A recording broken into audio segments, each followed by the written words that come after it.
Muito bem, vamos lá? Como eu disse para vocês, hoje é o nosso 10º encontro, né?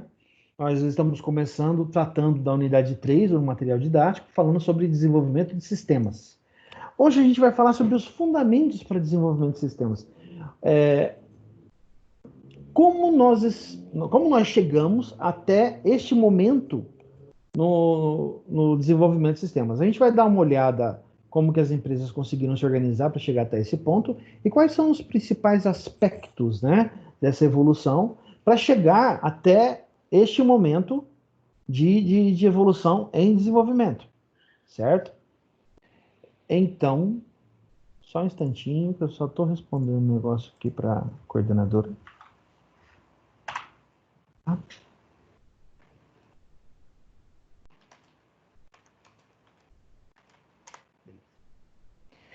Vamos lá, então. Bom, vamos lá. A arquitetura de um sistema de informação é composta pela estrutura desse sistema, seus componentes e as relações entre esses elementos. Aqui na aula de hoje, nós vamos discutir exclusivamente isso, tá? A composição de uma arquitetura de sistemas, tá? Como ela é composta? Então, vamos lá. Primeiro, vamos falar sobre componentes, tá?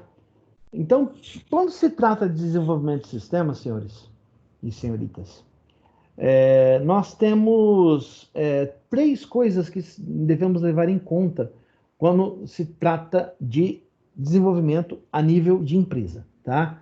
Então, o que que é? A estrutura do sistema, os componentes dessa estrutura e as relações entre os elementos desta estrutura. Então, só um minutinho, né? Não basta apenas eu ter uma ideia de desenvolvimento, eu ter conhecimento em uma linguagem de programação, eu ter uma ideia e eu angariar clientes para que apoiem essa minha ideia e invistam nesse meu projeto. Não, isso é muito amador, né? Hoje, a nível profissional, a gente não pode trabalhar assim.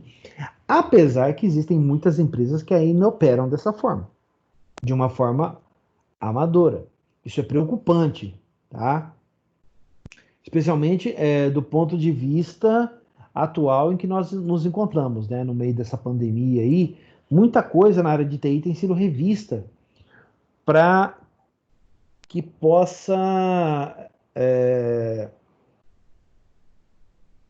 para que no futuro nós possamos, depois de passar toda essa problemática, nós possamos olhar para trás, analisar tudo que foi feito e chegar a algumas conclusões. Por exemplo, tem algumas empresas que estão trabalhando no modelo home office e nunca fizeram isso antes. Tá? Um bom exemplo que eu posso citar para vocês é onde eu trabalho. Eu trabalho na Unimed durante o dia. E a Unimed nunca tinha operado no modelo home office. Hoje, toda a equipe de desenvolvimento está trabalhando em home office. Toda ela. Lá, na sede da Unimed, nós só temos a equipe de suporte e a equipe de negócios, porque eles precisam lidar diretamente com os gestores da Unimed, dos vários setores que nós temos. E a equipe de suporte, porque ela precisa manter a rede funcionando e manter a parte de acesso via VPN, né? De todos os funcionários ligados ao setor de desenvolvimento. Então, nós somos uma equipe grande, né? O nosso espaço físico está sendo ocupado pelo atendimento na Covid-19, lá pela Unimed. Então, a equipe de desenvolvimento está sendo mantida em atuação home office. E para isso precisa de toda uma estrutura, toda uma organização que possa fornecer esse trabalho, possa permitir que a gente trabalhe de maneira adequada. Tá? Outros exemplos que eu posso citar para vocês, o pessoal, eu tenho alguns contatos que estão trabalhando no governo do estado, eles estão em processo de revisamento, o pessoal do setor de desenvolvimento de sistemas. Como eles estão atuando? A cada dia vai um grupo diferente e um número bem reduzido de pessoas, tá? Todos de máscara, todos tomando todos os cuidados de higiene e tal. Isso tudo por quê? Porque o setor não pode parar, né? A área de desenvolvimento não pode parar em função da pandemia. A grande vantagem é que o pessoal que está trabalhando no dia dá suporte e apoio para aqueles que estão em casa, porque quem está em casa está trabalhando em home office. Então, esse revezamento que está acontecendo, ele é uma novidade a nível de governo do Estado, né? A nível de setor de desenvolvimento do governo do Estado. Tem muitas outras empresas que estão trabalhando no modelo home office. E eu já trabalhei muito tempo no modelo home office. Tá? Eu tive a oportunidade de trabalhar em uma empresa estrangeira, né? Fora do país, na modalidade home office, e atuando em um projeto muito interessante, um projeto muito legal de desenvolvimento de REST API. E o aprendizado, a experiência é fundamental, especialmente nesses casos que nós estamos vivendo um período de exceção que para mim não é exceção, porque eu já trabalhava assim, certo? A única diferença é que no caso da aula, por exemplo, eu nunca dei aula desse jeito que eu estou dando aula para vocês. Isso para mim é uma novidade completa e restrita. Os projetos, né, acadêmicos estão sendo tocados como? Todos através de Hangout, né? As reuniões estão todas sendo feitas através de Hangout. Então, o que está acontecendo? É um período novo, uma experimentação completamente diferente, que está trazendo essa experiência para nós, que está trazendo essa bagagem e está trazendo os problemas também que estão acontecendo durante o período de pandemia para a área de TI. Não vocês sabem bem disso, não é as mil maravilhas, né? A gente tem vários problemas na nossa área, são coisas que a gente precisa resolver.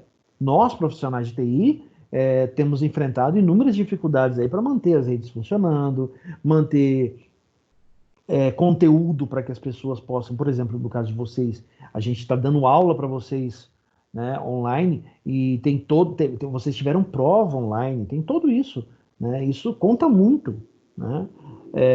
E também as dificuldades, né? Foram várias as dificuldades. É um grande aprendizado. Então nós vamos sair dessa pandemia com um grande aprendizado em cima de TI. O que deu certo e o que não deu certo. Não, isso aqui não funciona. O home office já está garantido. O home office funciona. O home office, ele é uma modalidade muito interessante de trabalho, tá? Eu já tinha falado isso para vocês em sala de aula, mas eu volto a reforçar. Agora com a pandemia ganhou mais força. Na minha concepção, perfeito. Super interessante. Eu recebi, durante o período de pandemia, inclusive, eu recebi vários convites, né, para participar de outros projetos. Eu não me comprometi, porque eu já tenho um compromisso com vocês e um compromisso com a Unimed. Eu não teria tempo lá, né? Aí alguém pode até brincar comigo. O que é que você faz de madrugada, professor? Eu durmo. Não vou trabalhar tanto assim, não. Mas isso é interessante, porque é uma valorização também. Pessoas que já trabalharam em home office, hoje, são chamadas para instruir, para orientar. Eu pude ajudar vários colegas, por exemplo, professores que jamais tiveram experiência nesse tipo de coisa. E tudo isso é muito interessante, gente, porque vem ao encontro daquilo que a gente quer falar hoje durante a aula. Que é justamente como que é composta essa estrutura, né? Quais são os componentes dessa estrutura e como eles se relacionam. É justamente isso que a gente vai discutir hoje, tá? Bom, vamos lá. Quando se fala de componentes no desenvolvimento de sistemas, nós temos algumas coisas que a gente precisa citar. Por exemplo, a estrutura, muitos de nós utilizamos essa palavra aqui. Ó. Alguns de vocês que já atuaram ou atuam na área ou pretendem atuar, vocês vão encontrar muitas vezes essa palavra aqui, framework. Se você traduzir a palavra framework ao pé da letra, significa arcabouço, em português de Portugal. Tá? No português Brasil, nem a palavra arcabouço a gente consegue entender. Por isso, em português Brasil, nós traduzimos isso como estrutura. E o que é? Define as funcionalidades básicas do sistema de informação. Tá? Nós temos vários frameworks hoje disponíveis para desenvolvimento de sistemas, para manutenção e suporte de banco de dados, frameworks de gestão operacional, frameworks de atendimento e suporte, e é uma infinidade de coisas que nós temos disponíveis. Eu posso citar dois aqui que são os básicos hoje em dia na área de TI, na questão de desenvolvimento de sistema. Vou falar do Microsoft.NET Framework e do Java, que os dois são análogos, tá? Depois, durante as nossas aulas, eu explico para vocês. Existe uma analogia, né? Os dois, na verdade, eles partem do mesmo núcleo comum. É uma definição chamada ECMA, tá? De uma instituição que rege as duas plataformas, tá? E isso aí não fica exposto, é uma coisa que você tem que pesquisar, estudar, esmiuçar até você conseguir encontrar, tá? Trata-se do componente básico de entrada e saída de dados, armazenamento e organização de informações em base de dados, interface com componentes externos, entre outros. Uma coisa importante também que a gente não pode esquecer é que quando se trata de estrutura, quando eu estou falando de framework de desenvolvimento, além desses aspectos que foram citados aqui, tem muitos outros que a gente pode citar, como por exemplo, componentes de desenvolvimento multimídia, componentes para desenvolvimento de banco no NoSQL, NoSQL ou banco textual, tá? Entre outros, componentes de comunicação, componentes de IoT, que agora é a coqueluche do momento, né? Trabalhar com IoT, né? Bom, quando se trata de componentes, são unidades modulares que desempenham funções, as principais funções de um sistema de informações. São grandes blocos responsáveis por ações desempenhadas pelo sistema. Estamos falando de back-end e front-end. Tá, o que isso significa? Quando eu falo front-end, eu quero dizer a frente, né? Aquilo que é exposto ao usuário. É um bloco muito grande de código aonde nós posicionamos a exibição do sistema e tudo aquilo que vai ser visto e utilizado pelos nossos usuários. Quando eu falo back-end, eu estou falando da parte de trás. É o código que trabalha por trás. São as regras de negócio, são os serviços de acesso a banco, são os serviços de comunicação e distribuição de dados, tá? Então, são dois blocos principais e, paralelo a isso, nós temos um bloco grande também, que é o bloco da base de dados. E aí, vejam bem, eu não estou falando de um único banco. Na verdade, eu estou falando de uma base. Essa base de dados pode ser composta por vários tipos de servidores, por vários tipos de bancos de dados. Aí eu estou falando de SQL, Oracle, XML, bancos NoSQL e entre outras fontes de dados que nós temos disponíveis, tá?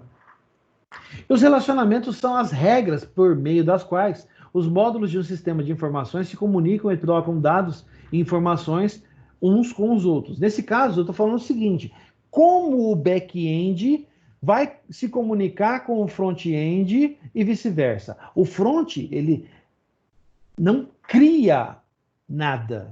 O front expõe funcionalidades, certo? E é através dele que você insere dados em uma base de dados. Só que para inserir esses dados, o front-end ele exibe uma página, uma tela, como sendo vamos imaginar assim, quem nunca na internet preencheu um cadastro? Preencha aqui esse cadastro aqui com nome, endereço, telefone e tal, para poder ter acesso ao site. Beleza. Isso é o front-end. Agora, o processo de gravação desses dados, de tratamento e validação das informações, todo ele é feito pelo back-end, tá? Isso é um assunto, é a base de toda a discussão de desenvolvimento de sistemas, que é tão importante para que vocês possam evoluir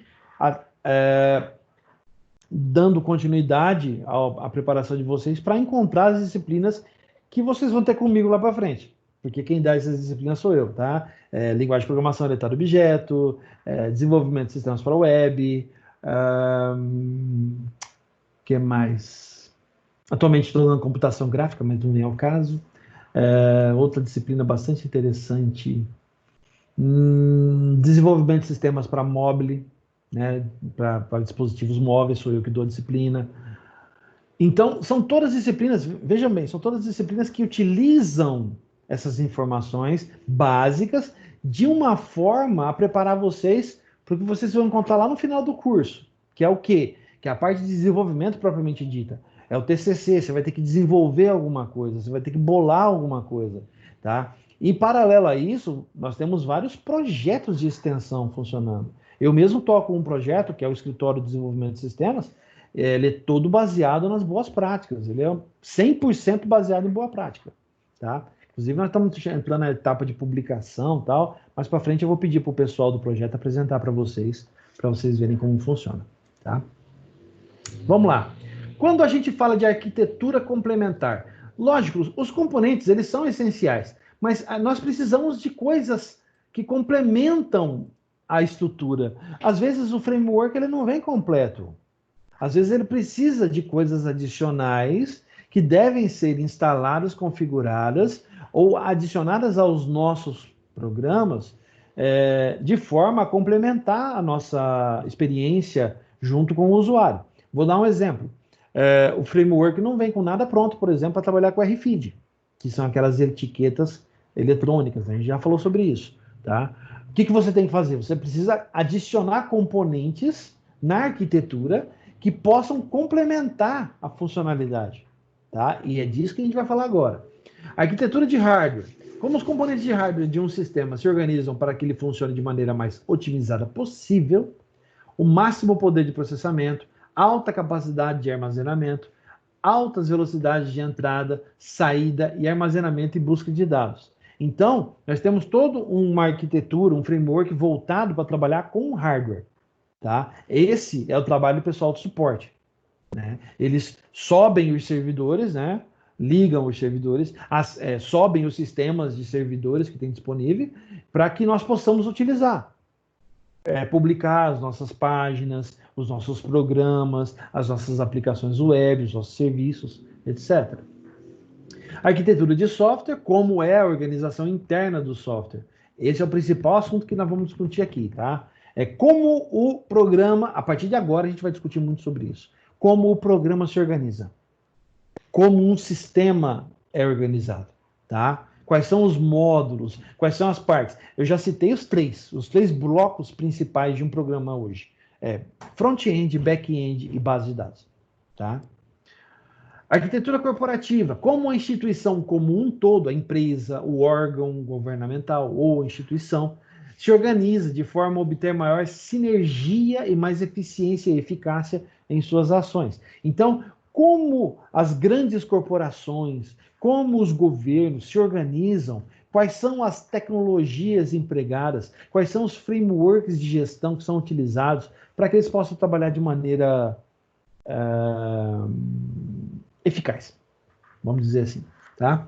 E arquitetura de sistemas colaborativos, organização de sistemas distribuídos em que vários usuários trabalham em um mesmo projeto, preservando a consistência do fluxo de dados e dos dados e informações sendo processadas. Então, como funciona hoje a questão de acesso e colaboração na internet para os vários serviços que nós temos disponíveis? Por exemplo, vocês sabiam que o IBGE fornece um sistema baseado em uma REST API que permite você consultar, por exemplo, quais são os estados aqui da União e quais são as cidades de cada estado? Isso já tem pronto. É só você saber consumir e utilizar. Inclusive, hoje eu gerei um modelo, depois eu mostro até para vocês, eu gerei um modelo para atender um aluno do último semestre de Ciência e Computação, que estava com problema para acessar um serviço específico. Deixa eu abrir o Visual Studio aqui, depois eu mostro isso para vocês rodando. É importante vocês terem contato já com esse tipo de coisa, porque vocês vão acabar estudando isso comigo. Opa! Daqui a pouco eu mostro isso aqui para vocês, gente. Vamos continuar. Arquitetura de sistemas de manufatura. Organização de sistemas fabris ligados a fábricas, né, ao parque industrial, que, além do hardware e do software, incluem máquinas que utilizam as informações do sistema para a produção de bens, de acordo com as especificações dos usuários. Quando a gente está falando de arquitetura de sistemas de manufatura, nós estamos falando diretamente sobre o quê? Linhas de produção. E hoje, linhas de produção informatizadas. Hoje, praticamente todas as fábricas têm linhas de produção informatizadas. Tá? Arquitetura de sistemas estratégicos. Organização de sistemas que auxiliam diretamente na tomada de decisões pelos executivos da organização. Diferem dos demais sistemas por sua natureza preditiva, isto é, por estabelecerem possíveis cenários futuros e resultados de ações sendo considerados pelos executivos. Um exemplo clássico de sistema estratégico, e não só executivo, como também pelo governo, são os sistemas que estão sendo utilizados hoje para analisar os dados da pandemia, né? Eles conseguem avaliar, por exemplo, em qual local o governo federal precisa investir mais na questão de saúde. Infelizmente, nós, apesar de toda a capacidade preditiva que o sistema tem, nós ainda somos humanos e somos falhos. Os nossos governantes subiram em cima de um pilarzinho, dizendo que eles sabem mais que a Organização Mundial de Saúde. Tá, um cara que não completou nem o 2º grau, que é bater boca com um médico especialista em infectologia. Entenderam o que eu quero chegar? Vamos lá, vamos continuar. 5 elementos que determinam a arquitetura do sistema de informações sendo projetado e devem ser determinados a priori, ou prioritariamente, né? Antes mesmo de serem definidas as funcionalidades genéticas dos sistemas. Quais são os 5 pontos que devem ser observados, tá? Quando você está dizendo... E guardem isso aqui, porque spoiler, o relatório vai mexer com isso, tá? Quem serão os usuários do sistema de informações? Para que serve o sistema e quais são seus principais processos? Qual é o processo de manipulação de dados e informações? Olha a pergunta. Como são, ou devem ser, se ainda não existirem as redes que transportam os dados e informações para dentro e fora do sistema de informações? E ainda, onde ou como serão armazenados e acessados esses dados e informações? Que eventos e em que momento do tempo esses eventos deverão ocorrer no sistema de informações? E quais são as regras e casos de uso do sistema de informações? Então, veja só, são 5 perguntas que devem ser respondidas toda vez que vocês tomparem com o projeto. Então, lembra lá no começo, quando eu falei a respeito da organização? Não adianta você ter uma ideia, dominar uma linguagem de programação, ter uma ideia e ter pessoas que invistam na sua ideia, se você não consegue responder essas 5 questões. Elas são prioritárias, você tem que saber respondê-las. Ou você tem que interpretá-las e encaixar as informações do processo como resposta para elas. Caso contrário, você não tem um projeto. Você tem uma ideia, você tem um protótipo, você tem alguma coisa não bem definida e isso pode gerar uma incerteza de investimento muito grande, tá? Vamos lá, vamos continuar. Arquitetura de sistemas na nuvem. É importante observar, hoje virou moda, né, falar em nuvem, né? É importante observar que os sistemas de informação que englobam a nuvem em sua arquitetura, na verdade, diferem dos sistemas de informação tradicionais em 3 pontos importantes. Então, gente, o que é nuvem é aquilo que está na web, é aquilo que está disponível para você usar. Vamos pegar uma diferenciação muito importante. O Office 365 e o Office 2016 que tem disponível para instalar. O Office 365, gente, ele é 100% online. Você só usa o Word, Excel, PowerPoint do 365 se você tiver uma conexão de internet, certo? É diferente do Office antigo, que você instalava no computador e você tinha o Word à sua disposição a todo momento, tá? Ah, professor, mas tem uma versão que ela é instalada. Sim, tem um cliente que é instalado a partir do cliente da nuvem. Ah, então quer dizer que se eu não tiver o cliente da nuvem, eu não posso nem instalar. Exatamente. Entenderam onde eu quero chegar? Uma pausa para tomar alguma coisa, só um pouquinho. Muito bem. Vamos lá. Quais são os 3 importantes pontos que tem que ser levado em consideração? A infraestrutura de processamento, armazenamento e base de dados desses sistemas, o que chamamos de back-end, que é de uso privado, isso não fica exposto, né? Não reside localmente, mas sim em ambientes chamados data centers, nas mais diversas,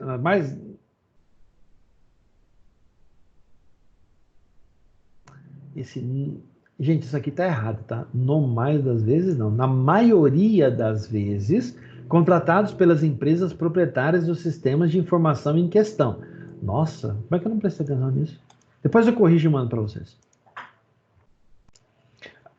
O segundo ponto importante, tá? O acesso ao sistema é feito pela internet, mas não necessariamente pela web e não por infraestrutura proprietária de rede. No caso do Office 365, por exemplo, ele é 100% web, tá? Isso aí não tem como fugir, você não tem outro jeito de acessar ele, tá? Mas você pode, por exemplo, usando o Word 365, o arquivo criado pode ser armazenado diretamente dentro do OneDrive. Aí sim, você não está usando a web para acessar, né? Você está com a ferramenta na sua máquina, mandando salvar o arquivo pelo OneDrive, tá? E esse processo de comunicação com o OneDrive, ele não é feito pela web, ele é feito por uma outra camada dentro do protocolo TCP/IP, tá? Isso é importante, tá? A terceira, a interface de acesso e operação desses sistemas. A que chamamos de front-end, né? A gente já falou sobre isso, que é de uso público, pode residir em vários tipos de dispositivos, incluindo computadores de mesa, laptops, tablets e smartphones, não sendo restrita a um único tipo de interface acessível, apenas a partir dos computadores internos da instituição. Um excelente exemplo ainda é o Office 365, tá? Nós temos o Office 365, por exemplo, o Word para smartphone, para tablet, para PC, para servidor e o uso pela web, tá? São versões front-end de um serviço básico, um núcleo básico que acessa as operações e manipulações de dados, tá? Isso é importante. O processo de desenvolvimento de sistemas de informação. A tecnologia da informação provocou uma mudança sísmica no modo como as empresas fazem negócios. Apenas conhecer a importância e estrutura do e-business não é suficiente. Você precisa criar e implementar um plano de ação, olha só, criar e implementar um plano de ação que lhe permite fazer a transição de um projeto de negócio antigo para um novo projeto de business. Então, esse processo de transição aqui, que é justamente o que ele fala dentro do processo de desenvolvimento, do que ele trata especificamente? Quais são as premissas e as necessidades que devem ser atendidas para migração de um projeto que hoje roda na rede local da empresa para rodar em nuvem? Então, o que é necessário? Quais são as etapas necessárias? Por exemplo, nós vamos ter que trabalhar com a separação de front-end e back-end, que hoje a maioria das empresas que rodam sistemas proprietários não tem essas funcionalidades. Hoje elas estão embutidas e distribuídas como um só. Isso é importante, tá, gente? Tem que levar isso em consideração.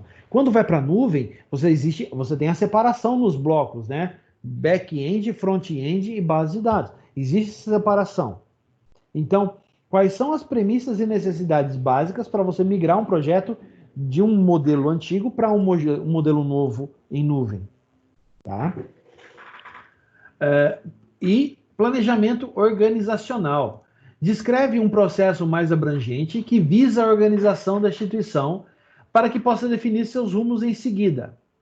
Então, planejar de que forma você vai evoluir o negócio, de que forma a empresa vai evoluir, como que o crescimento da empresa vai afetar ou pode ser afetado pelo emprego da tecnologia e do desenvolvimento de sistemas dentro da própria empresa.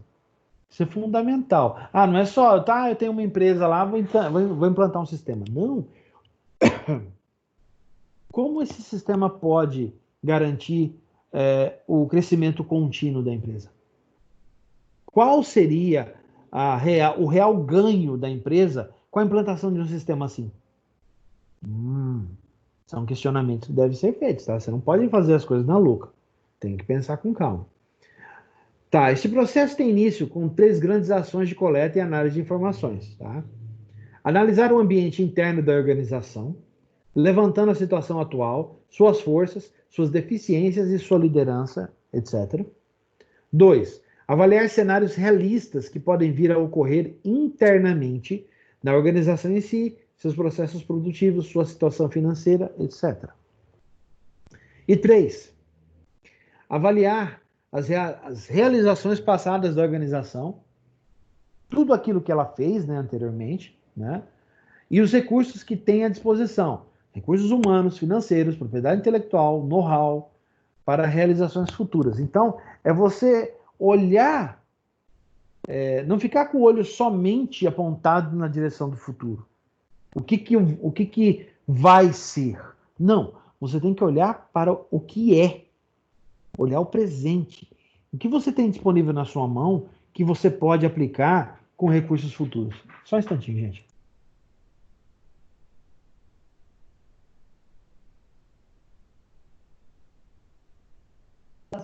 Então, quais são, né, os passos para você tirar a empresa de onde ela está hoje, no mundo presente, para levá-la para o futuro?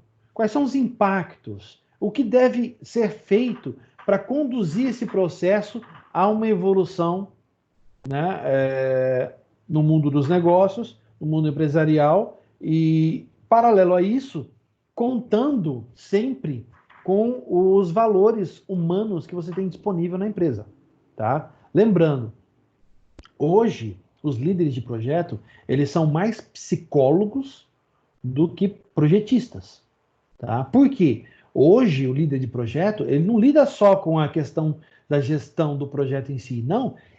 Ele não é um líder somente de projeto, ele é um líder de pessoas.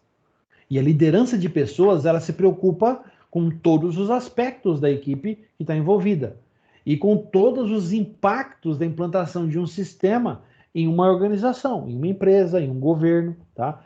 Aquele líder, dito líder, que não se preocupa com esses aspectos, ele está na posição errada, porque ele não deveria estar na posição de liderança, tá?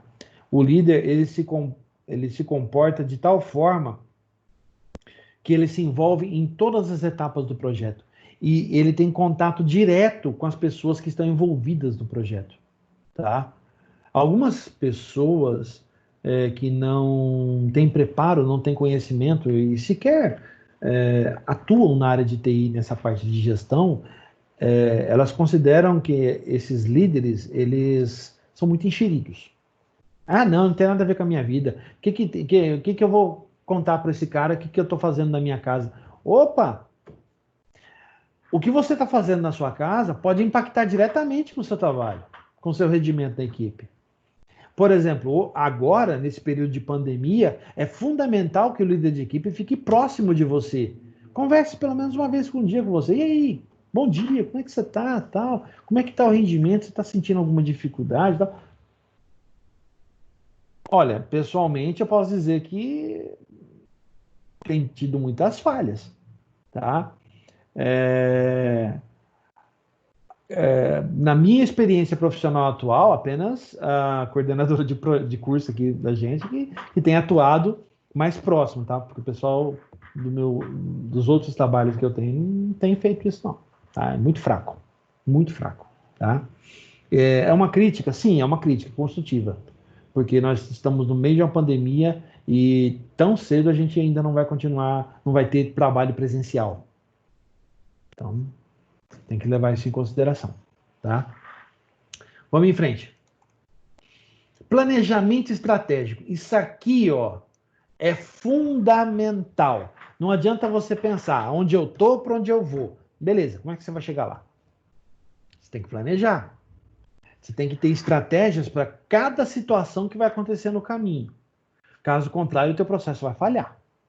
E aí, todo investimento que foi feito foi por água abaixo, tá?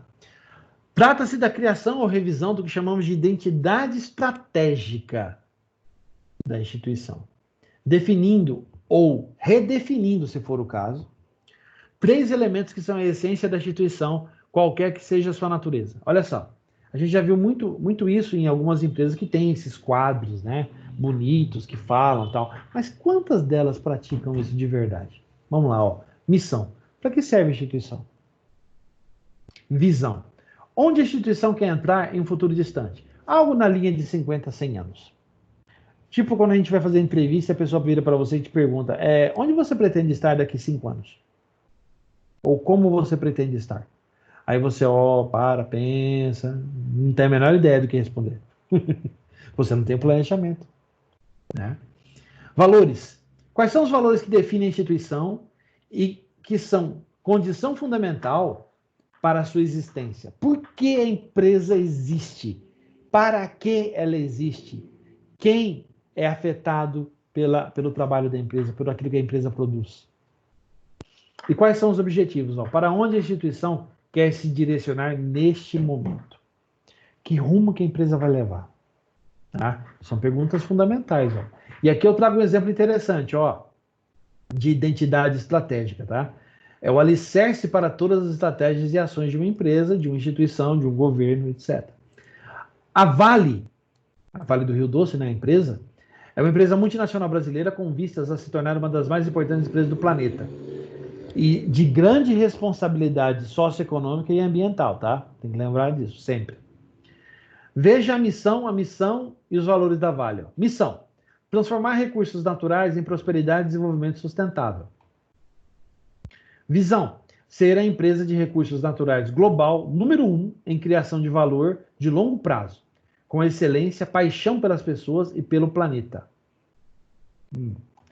Valores: a vida em primeiro lugar.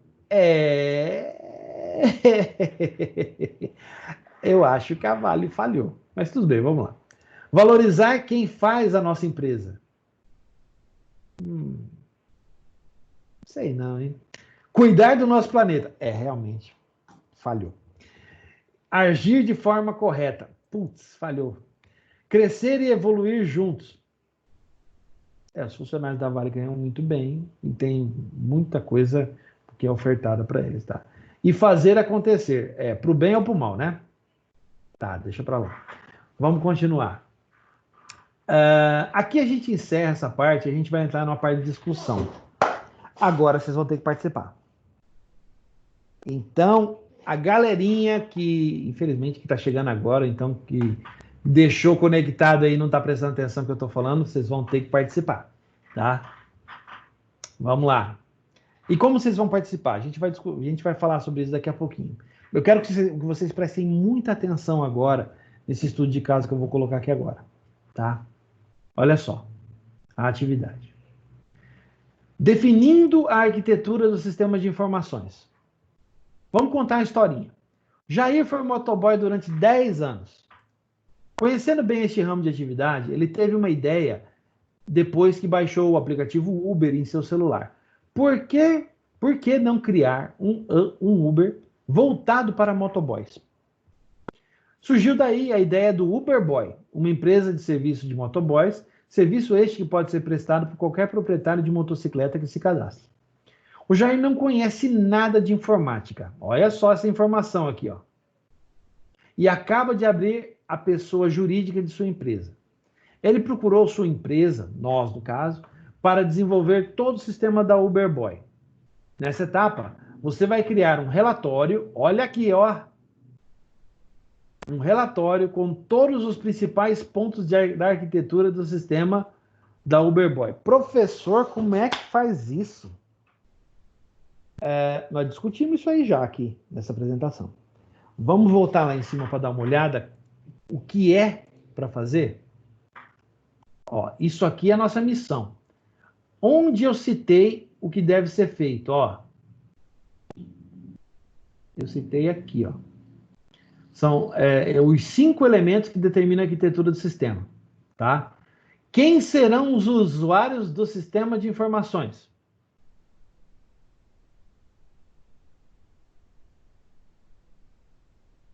Se é um Uberboy voltado para motoboys, então os usuários do sistema serão os motoboys cadastrados, correto? Para que serve o sistema e quais são os seus principais processos? Tem que dar uma lida no texto lá e tentar interpretar aquilo que está sendo solicitado, né? Qual é o processo de manipulação de dados e informações? Então, aí tem que ter uma ideia de como, e aí vai da imaginação e vai do pensamento de vocês, da experiência pessoal de vocês, do que vocês viram até agora na disciplina e no curso. Na opinião de vocês, como deve trabalhar um sistema como a Uber? Como que ele manipula os dados? Como esses dados são armazenados? Entenderam? É justamente o que ele está perguntando aqui. A terceira pergunta, ó. Como são ou devem ser as redes que transportam os dados? Então, pensa só.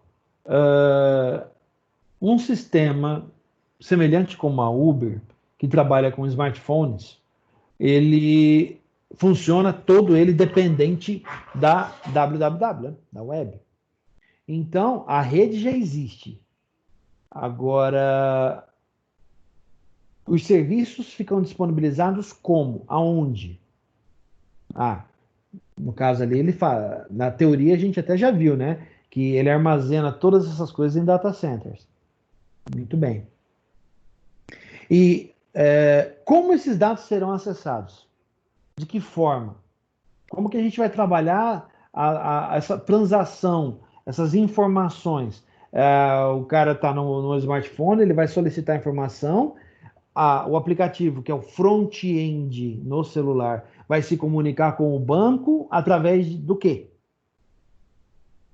Como é que ele se comunica com o banco? Ele vai se comunicar através da internet, através da web, né? Entendi. Que eventos e em que momento no tempo esses eventos deverão ocorrer no sistema de informações? Se trata de um sistema semelhante ao Uber, quais são os eventos que uma aplicação como o Uber tem? Bom, eu solicito veículo. Não, eu informo primeiro onde eu estou, para onde eu vou, e aí eu faço a solicitação da corrida. Aqui no caso do Uber Boy, que seria uma aplicação para motoboys, o que eu preciso falar? Onde eu estou, para onde vou, ou aonde estou, para onde eu vou enviar a mercadoria ou o produto que eu quero transportar, certo? E para onde... Peraí, vamos refazer. Onde eu estou, para onde eu vou enviar a mercadoria e qual o peso da mercadoria, né? Eu preciso dizer, né? É um motoboy, certo? Aí tá, essas três informações. Aí, uma quarta informação, um evento seria se existem motoboys próximos e quem é que pode... Se existem motoboys próximos e quais deles podem me atender. Aí, isso são 4 eventos. Um quinto evento,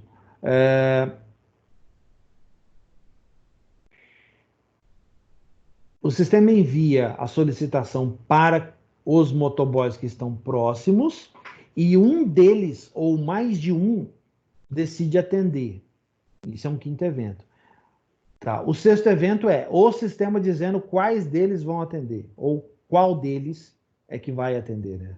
Não é quais, né? Qual. É um só que atende. Esse é um sexto evento. O sétimo evento seria a captação da mercadoria. Esse é o sétimo evento. O oitavo evento seria a chegada da mercadoria no destino. Então, só aí, ó, nessa brincadeira, eu já marquei 8 eventos diferentes que poderiam ocorrer. Certo? Muito bem. E o último, quais são as regras e casos de uso do sistema de informações? Baseado nos eventos, nós podemos dizer quais são as regras, né?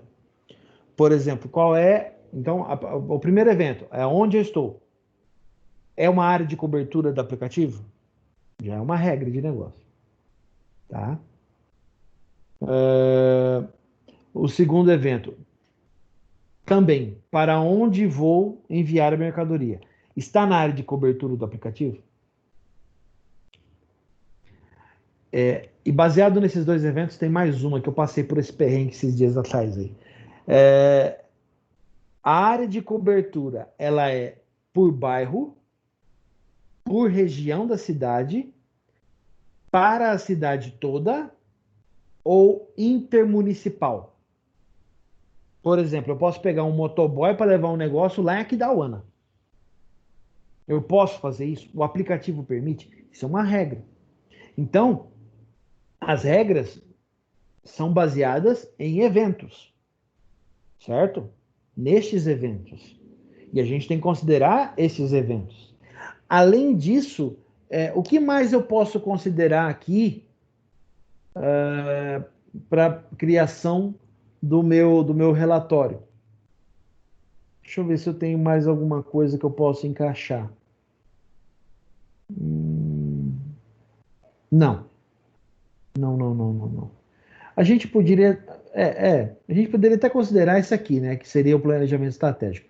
Mas, para fins didáticos, é melhor que a gente nos foque mais a nível de sistema mesmo, tá? Então, eu quero focar mais a nível de sistema para criar a Uberboy. Então, quais seriam as perguntas que seriam respondidas, tá? Para criar um relatório com os principais pontos de arquitetura do sistema. Então, quais seriam essas perguntas? Seriam aquelas lá, né? Que eu acabei de citar para vocês, ó. Os 5 pontos, né? Aqui, ó. Os 5 elementos que determinam a arquitetura do sistema. Essas são as 5 perguntas que devem ser respondidas. Por um acaso, meio resumidamente, eu acabei de respondê-las, né? Se vocês prestarem atenção, já dá para vocês começarem a preparar o relatório de vocês baseado naquilo que eu falei. Tá? Alguma dúvida? Falem agora, por favor. Nenhum. Beleza, Yuri. Alguém? Professor, eu estou mais ou menos com a dúvida na parte do número 2 ali. Para que servem os seus principais processos? Tá, qual que é a finalidade do Uberboy? Qual seria a finalidade, na sua concepção? Aquela parte que você falou quais são os seus usuários e tal, o cliente não seria também um usuário? O cliente? Sim. Tem que ter uma parte do motoboy, tem que ter também uma parte do cliente, não tem? Sim. Muito bem. Então, já é interessante. Para que serve? Quais são os principais processos? Você já listou 2. Você teria um processo de uso pelo cliente, né, que seria o consumidor, aquele cara que vai despachar as mercadorias, e você teria um outro processo para atender os motoboys cadastrados. Isso assim, a grosso modo, tá? A gente poderia mapear quais, por exemplo, você teria um terceiro que seria o processo administrativo do aplicativo. Um quarto que seria o processo financeiro, porque administrativo é uma coisa, financeiro é outra, né? E um quinto que poderia, a Uber já teve esse problema, inclusive no passado, que seria um processo jurídico, né? Quais seriam as implicações jurídicas ou os amparos legais para o transporte de mercadorias? Porque, por exemplo, pode acontecer do teu cliente querer transportar algo ilegal. Entendi. E aí, se o motoboy a serviço do aplicativo for pego pela polícia em uma fiscalização e a fiscalização revelar que a mercadoria é algo ilegal ou de procedência duvidosa, ilegal, né? Qual que é o amparo da empresa nesse caso? Então, só aqui nessa conversa nós já surtiu quais principais processos? Uns 4, 5. Então, 5, né? Então, se a gente levar isso em consideração, nós já teríamos 5. Teriam outros processos? Eu enxergaria subprocessos, mas aqui não é o caso. Aqui a gente está citando os processos principais. Tá bom? Uhum. Beleza. Beleza. Tá chegando um aqui agora. Muito bem, gente. Mais alguma dúvida a respeito do que tem que ser feito? Alguém ainda está meio perdido? Professor, deixa eu ver se eu entendi. A gente tem que elaborar um relatório de acordo com aquelas perguntas que o senhor estava falando lá, aquelas perguntas que você vai se propor e responder elas. E daí citar os principais fontes do sistema, da arquitetura de um sistema. Sim. Tá, beleza. Exatamente isso. No caso, DJ, você chegou depois, né? Você chegou meio atrasado da explicação. Eu acho que já tinha passado dessa explicação na hora que você entrou. Aqueles que estão chegando agora. Tranquilo, professor. Tranquilo, eu peguei um pedaço sim, mas depois eu revejo ela também. Eu vejo, depois que acabar a aula, eu revejo o drive lá e eu entendo bastante. Beleza, então. Para aqueles que tiverem dúvidas a respeito daquilo que foi explicado e tal, chegaram depois, assiste a aula em vídeo, gente. Importante, tá? Aqui que eu queria explicar para vocês. Perceberam que o relatório ficou diferente? Agora, o relatório, ele não é somente uma explicação ou um relato do que você viu em aula. Não. De agora em diante, nós teremos situações que vão se encaixar dentro da aula. Tá? Então, a gente vai usar coisas importantes dentro do que nós estamos vendo em aula. Porque daqui para frente, é somente esse tipo de situação. Vamos desenvolver um sistema, quais são os aspectos, qual é a arquitetura, como que eu vou modelar isso, como que eu vou trabalhar na distribuição, entenderam? De agora em diante, os relatórios são assim. Ah, professor, por quê? Usa a imaginação e imagina como é que vai ser a prova. E aí vocês vão entender onde eu quero chegar, tá? Por quê? Gente, e por que essa mudança? Todo mundo percebeu que essa aula é muito teórica, tá? E pelo fato dela ser muito teórica, até mesmo para estudar para a prova, eu sei, é muito chato, tá? É muito chato mexer com isso. Mas existem formas que nós podemos fazer de tornar isso uma coisa mais interessante, como esse caso. Vocês vão montar um relatório baseado em estudo de caso, respondendo questões que existem dentro da apresentação e que foram feitas explicações e estão gravadas em vídeo, que vocês podem ler o material, que vocês podem rever as explicações que estão no vídeo, os comentários. Às vezes, eu tive dúvida disso, você vai lá assistir de novo. Já sei como fazer. E discutam entre vocês também. Você entendeu aquela parte? O que ele tentou explicar? Por exemplo, agora o Eduardo fez uma pergunta e tal, eu expliquei. Então, se alguém ainda não entendeu aquela parte que eu expliquei para ele e tal, pode rever o vídeo, tentar buscar essa explicação. Então, o vídeo agora, ele vai se tornar mais ferramental para fazer relatório do que antes. Tá? Se antes eu já fazia isso, agora eu vou fazer mais. Tá? Por quê? Porque a prova N2, como eu falei para vocês lá no começo da aula, quem chegou depois não pegou, mas eu vou repetir. Na N2, o professor Luizão gosta de entornar o caldo, ou engrossar, como vocês queiram. Tá? Por quê? A N2 vale mais, gente. A N2 vale mais. Vocês já estão aqui, já tem um bimestre inteiro dentro da universidade. Apesar dessa pandemia, vocês estão em casa, mas já tem toda uma coisa, uma certa bagagem já, mesmo básica, mas que já dá para ser explorada. Então, na N2 a gente explora essas coisas, tá? Isso é normal. Então, a N2, ela vai ser mais complicada. O número de questões é o mesmo, só que a complexidade e a prova vai ser presencial. Então, eu devo voltar para a minha prova original. A minha prova original não é aquela que eu corrigi com vocês no começo da aula. Tá? Não é a prova que vocês fizeram. A minha prova, ela é diferente. Mesmo essa de verdadeiro ou falso, ela derrubou muita gente dos veteranos. Teve veterano, pelo amor de Deus, volta o modelo antigo. Mas Por quê, gente? As minhas provas, eu gosto de dar essas provas assim, num modelo muito parecido a concurso.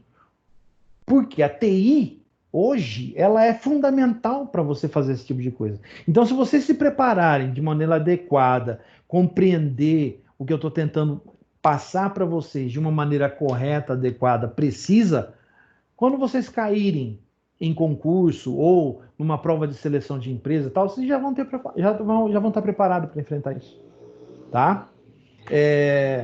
E por isso mesmo que eu mudei, não mudei só com vocês, não, eu mudei com todo mundo, tá? Eu mudei a metodologia de relatório e agora todas as minhas disciplinas têm que entregar relatório, todas elas. E os relatórios são fonte de informação para a prova também, tá?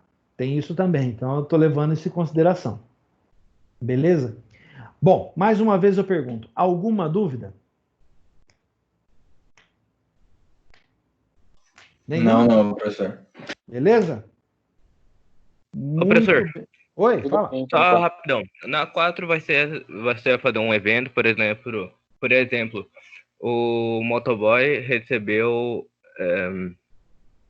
um pedido de tal lugar. Aí na 5 a regra vai ser que obrigatoriamente tem que ser obrigatoriamente tem que estar dentro do aplicativo, tem que ser numa área que esteja De atuação do aplicativo, você fala? Isso. Aham, eu não tava lembrando a palavra. Isso é regra, tá? Se vocês voltarem um pouco depois do vídeo, vocês vão perceber que eu citei, não, quando eu expliquei as 5, agora há pouco, eu citei exemplos. Então, olha no vídeo depois, usa o vídeo, por isso que eu falei que o vídeo agora é ferramental para fazer relatório. Usa o vídeo para poder responder e montar o relatório de vocês. Porque no relatório vocês vão ter que explicar essas 5 questões, tá? Embasadas no texto que tem lá a respeito, vou descer lá de novo, no texto da discussão aqui, ó, tá? Da atividade. Então, partindo disso, dessa situação e da experiência de vocês, porque eu acredito que, se não todos, a grande maioria de vocês já deve ter usado o Uber e já tem uma noção de como ele funciona. Então a gente quer criar, vamos dizer assim, um paralelo ao Uber.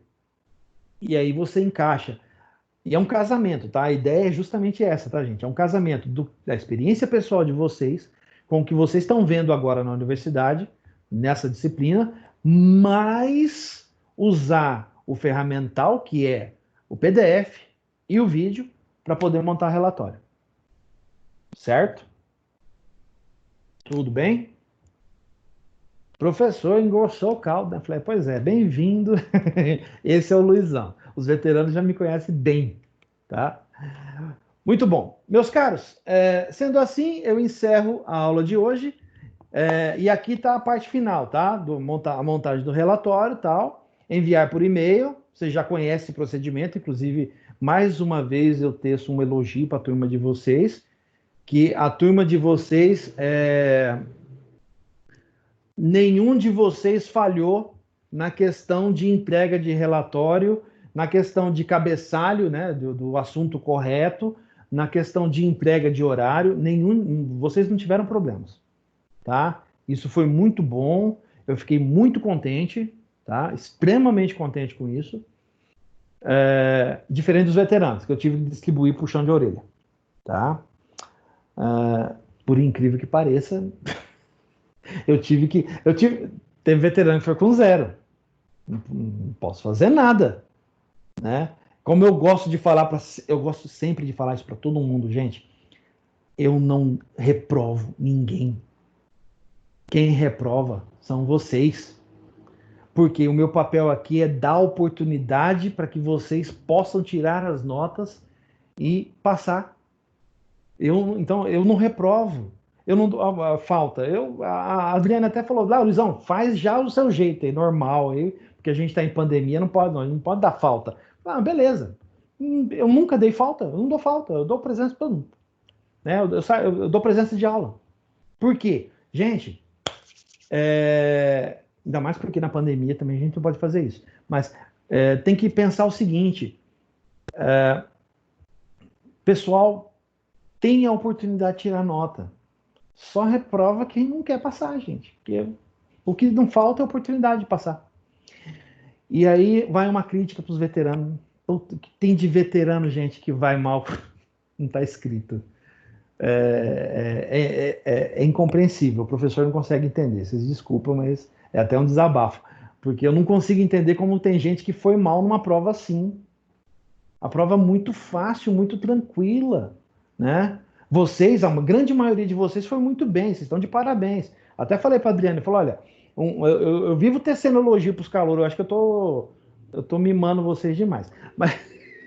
Mas eu vivo tecendo elogios para vocês porque vocês estão indo muito bem. Eu estou muito contente com o resultado de vocês, pelo menos na minha disciplina, vocês estão indo muito bem. Não sei os outros meus colegas, os outros professores. Mas na minha disciplina, a turma de vocês está indo muito bem e só merece elogios. Tá? E eu espero que continue assim até vocês formarem. Beleza? Então tá. Gente, eu agradeço. O relatório é para ser entregue até o dia 10, ó. Hoje é dia 8, tá? Então vocês têm 48 horas. Até às 11h59 da noite, domingo, tá? De boa, tranquilo, dá para fazer numa boa, tá friozinho, fica em casa. Tem que ficar por causa da pandemia, pelo amor de Deus. Beleza? E assim eu encerro, tá aqui o e-mail, mais uma vez, o e-mail sempre lá no PDF, para quem quiser, para mandar o relatório, para quem quiser falar alguma coisa para mim, mandar alguma sugestão, tá? Alguma coisa, beleza? Então, em nome da Unidep e da Croton, eu encerro a aula de hoje, agradecendo a vocês a presença. Muito obrigado, gente. Pelo amor de Deus, se cuidem. Tá? Vamos manter o isolamento social, tal. Se tudo correr bem, a próxima, daqui 2 semanas, a nossa aula será presencial, com todos os cuidados necessários, é óbvio. A gente tem que levar isso em consideração. Mas a turma é de boa, então acho que dá para fazer tudo tranquilo, tá? Agradeço a todos a presença. Aqueles que, por um acaso, os colegas não estão presentes, por favor, repassa também a questão do relatório, como mudou agora, tá? Que a pessoa invariavelmente vai ter que assistir a aula em vídeo para poder fazer. Isso é fato. Beleza? Agradeço a todos, um grande abraço, fiquem com Deus e até a próxima aula, gente. Tchau. Valeu, professor. Tchau. Boa noite, professor. Valeu. Boa noite, professor. Olá, professor. Boa noite.